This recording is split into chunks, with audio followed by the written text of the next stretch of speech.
nós podemos observar toda a configuração do esqueleto humano. Alguns ossos principais para a gente observar aqui. No membro superior, o húmero, o rádio e a una, o fêmur, a tíbia e a fíbula logo lá do lado.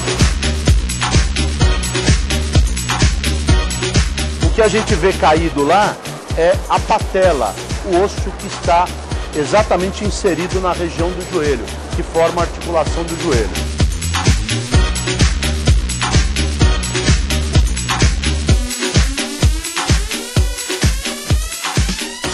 Neste corte sagital do joelho, você consegue observar a linha epifisária. Durante o estudo da anatomia, nós podemos observar diversos cortes, diversos planos. São planos de secção do corpo. Os planos de secção são o plano frontal, que divide o corpo em anterior e posterior, o plano sagital ou sagital mediano, que divide o corpo em lado direito e lado esquerdo, e o plano transversal, que divide o corpo em polos, no polo superior e polo inferior. Esta linha epifisária, na verdade, tem o nome popular de linha de crescimento. Até os 18, 19, 20 anos, esta linha é muito identificada. A partir do momento que o osso vai crescendo, esta linha vai desaparecendo e você cria uma certa solidez ao osso. Principalmente porque essa linha se encontra nas extremidades dos ossos, tanto na extremidade proximal como na extremidade distal.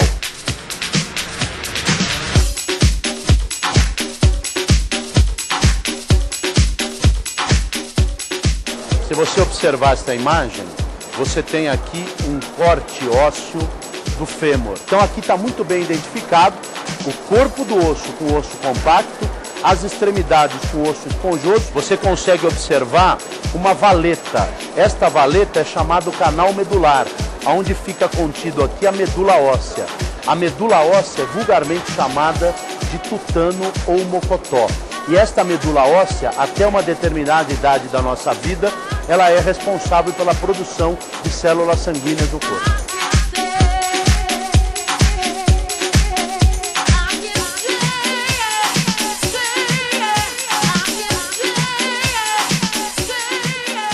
Se você observar essa articulação do joelho, uma vista posterior, a patela está aqui na frente, que é aquele osso que forma a articulação do joelho, e o que você consegue observar são essas duas letras C que você tem aqui entre o joelho. Foi tirado o fêmur daqui para você poder observar o menisco.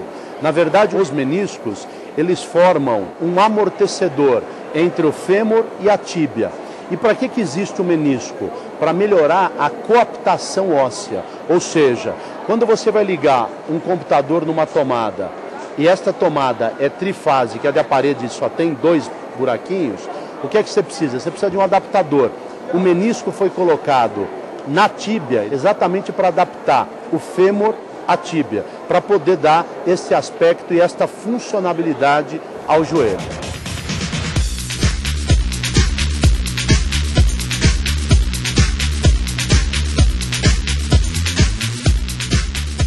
Aqui você tem a patela, você tem aqui o ligamento colateral fibular do joelho, e esta membrana é chamada de membrana interóssea.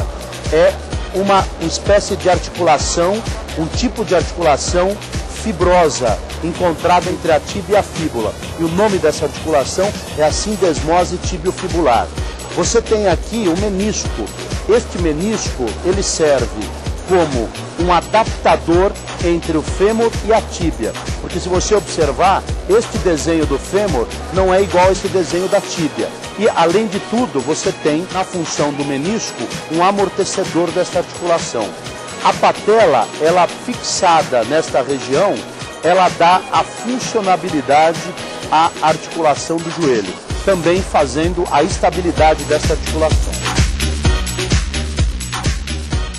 Aqui você tem toda a região da cintura pélvica, vulgarmente chamada de bacia, né? É nesta região que a gente observa a diferença entre o esqueleto masculino e o esqueleto feminino. No esqueleto feminino, você tem esses ossos um pouquinho mais alargados, ou seja, esse diâmetro é um pouco maior, obviamente, para a passagem da criança na hora do nascimento. E no esqueleto masculino, e aqui a gente tem o esqueleto masculino, você tem esta região da cintura pélvica um pouco menor, mostrando esta parte que a gente observa aqui. Uma outra imagem muito legal de se ver são os discos intervertebrais. Estes discos intervertebrais são os discos que existem entre as vértebras. Estes discos fazem o quê? Eles funcionam como um amortecedor, ou seja, é uma esponja, entre aspas, que a gente pode colocar aqui. Pela ação da gravidade durante o dia, essa esponja ela diminui de tamanho. Prova disso é você tirar uma medida sua quando você vai dormir e uma medida sua quando você levanta. Por quê? Esta esponjinha, quando não tem a ação da gravidade, o líquido que tem dentro dela volta para ela, ela volta a aumentar o espaço entre estes ossos. E estes ossos que nós estamos falando, as vértebras, e este disco é o disco intervertebral, o famoso disco da hérnia de disco.